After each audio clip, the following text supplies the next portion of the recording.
Yo, yo, yo, you are now watching Your Big Brothers. Let's go.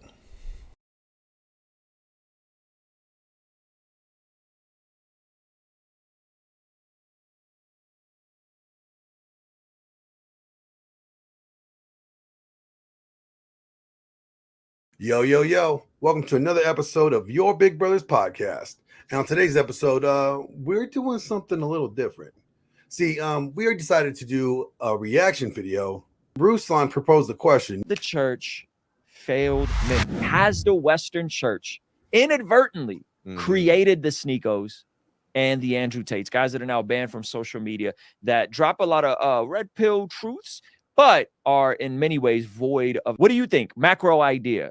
As you, who are a recent convert to Christianity, you grew up within the context of the church, but you're relatively a recent convert. Do you feel like seeing Christianity in public, do you feel like it was something that was aspirational and or relevant to young men that want to succeed? No, Why? because that is not how the modern church is marketed to society, to young men today. Okay. When you think of the modern day church, the one that is in front of you, the one that it's it feels like it's motivational speaking for a certain demographic of people. Like it's not. See, the true gospel is masculine. Okay. You feel me? The true gospel is powerful. Mm-hmm. And when young men hear the true gospel and hear the weight of the gospel, it has a sobriety to it and a weight to it that I think would appeal to a lot of men. And also a lot of the concepts preached in the red pill are preached in the Bible. Regards to what's been happening with the explosion of Andrew Tate, which I had to catch up our brother Alan Parr about Andrew Tate. Fresh and Fit, Mr. Kevin Samuels, so many of the manosphere, red pill type of voices that kind of preach similar congruent values to Christianity or traditional values, quote unquote. However, also have some views that I say are in contradiction with Christianity. And my question to these brothers is, has the church, the capital C global church, at least in the West, has the church not done a great job of engaging men? He mentioned, like, Andrew Tate, Fresh and Fit, who else? Kevin Samuels, and saying that a lot of guys are getting drawn to the manosphere. And he was wondering if that had anything to do with something that the church was lacking or the church not doing. So we decided that, you know what, we're going to help him out. We're going to help him out, and we're going to help answer this question. We're going to answer, why have the men been leaving the church? Is there something about the church that the men are just done with? So, without further ado, let's watch the video.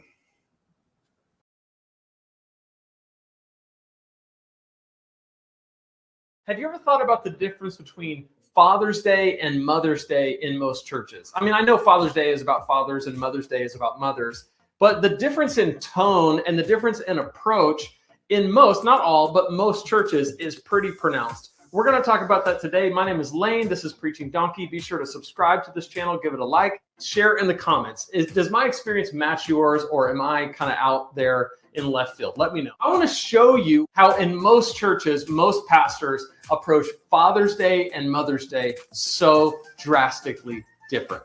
Happy Mother's Day. Hi, moms. It is such a great honor to have you here at church today. We love our moms so much. In fact, we know that you have the hardest job in the world, which is why we want this day to be the best for you. Now, I know some of you might be hurting or struggling, but we love you too. Moms, you're the best. I know this because I have a mom, and my wife, well, she is a mom. Hey, moms, wait 1 second.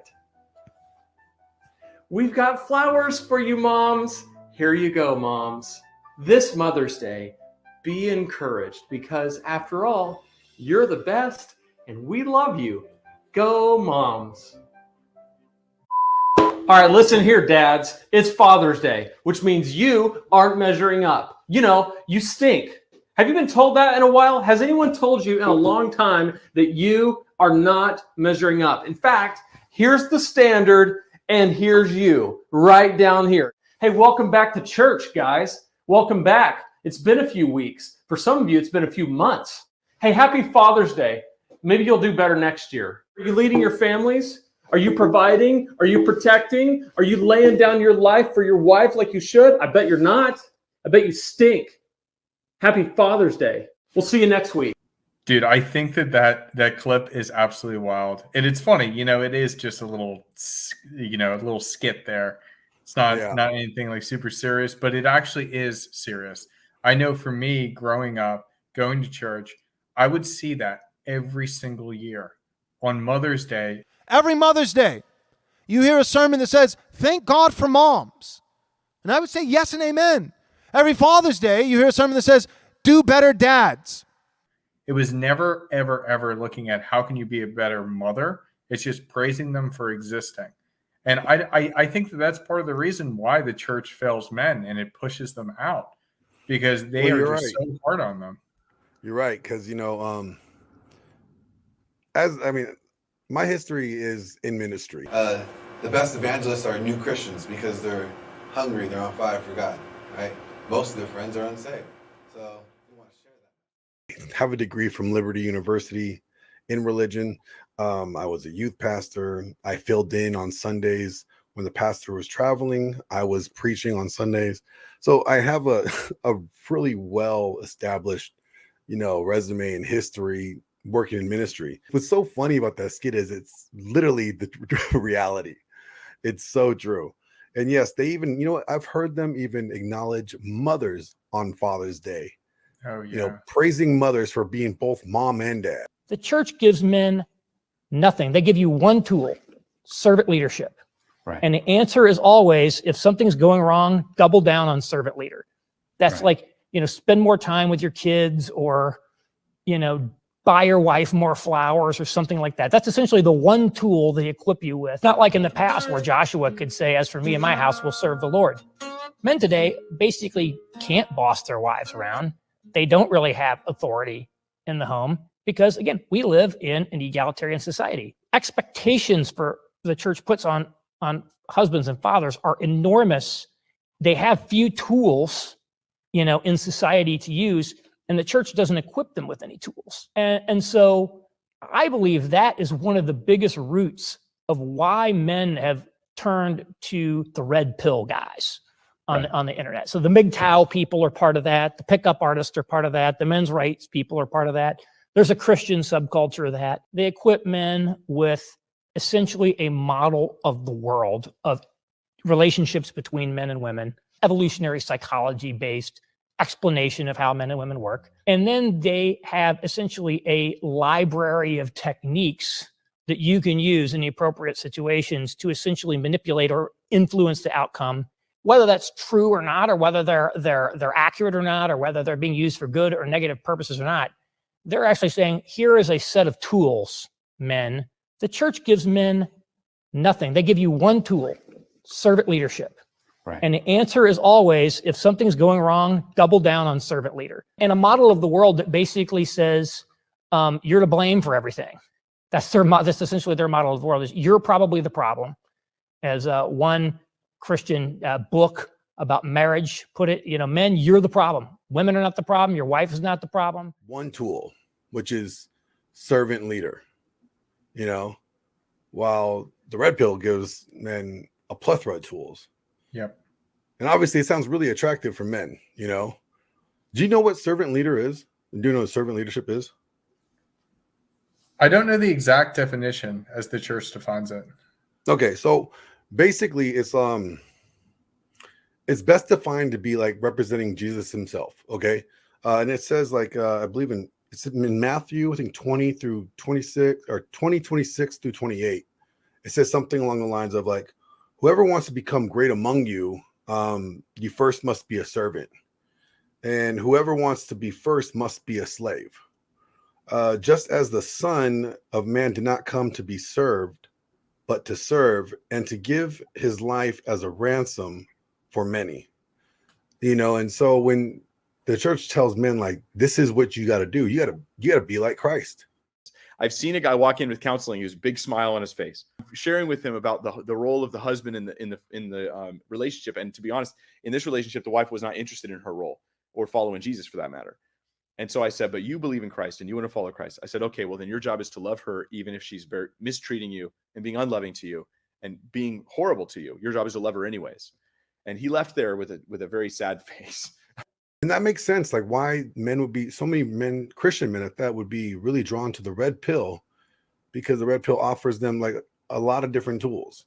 And like what's interesting is that you don't have to take all the tools. You could take the tools that work for you and work for your worldview. The place that requires courage is to preach against the sins that the people in your congregation are likely to be committing. Mm-hmm. Right? What are they doing? Yeah. Because people can listen to you talk about other people's sins, yeah, all day. Mm-hmm. Right? That the women of the church, in the evangelical church, the women of the church currently are the sacred cow. Currently, the group that you're not allowed to criticize or act as though they have struggles and temptations that are unique to their station, that group is women. Isn't it true that the prosperity gospel has a problem in that it treats Proverbs as though they were vending machine guarantees? Right. Like you do this and you get your product. Yeah. Right. Well, it's something I just think when it comes to like the servant leader concept and complementarianism, it does seem to have an analogy to that, in that if something is wrong in your home, then it's always that you've been leading poorly. And it's like, if you lead well, things will go right. Whereas I would say that if something is going wrong in your home and you're the man, then you need to make it your responsibility to like do something, to address it. whether or not it's to blame or not. But I don't think it's like, okay, how am I leading wrong? How am I not? So it's like, I'm not being enough of a servant leader. So I think we always are looking at, we're not being enough of a servant leader. And that is somehow the reason why our wife has this mysterious malaise. And like we're going through a rough patch in our marriage that seems to look at it as the husband's leadership is the determinant factor in how everyone else behaves. So which I don't believe is the case. You're distinguishing, if I take you rightly, between responsibility and blame. You see, like that part of the video, what they were explaining was exactly what I was talking about with the servant leader. I mean, the way that they approach it, it's like, if you build it, they will come. You know, like Field of Dreams, Proverbs shit. It's like, if you do this good, then you will get this good. But if you do this bad, you will get bad. And although it's like a really general way to think about things, like, yeah, if you do good deeds, you know, to others might do good deeds back to you, or they'll be more encouraged to do good deeds back to you. I mean, that's a good general way to think about things. But in all reality, is like, you could do as good as you want. You could be as good as you can to people. That doesn't mean they're going to be good back to you. Doesn't mean you have to. You should continue to put yourself in that situation where you're constantly getting, you know, shitted on. But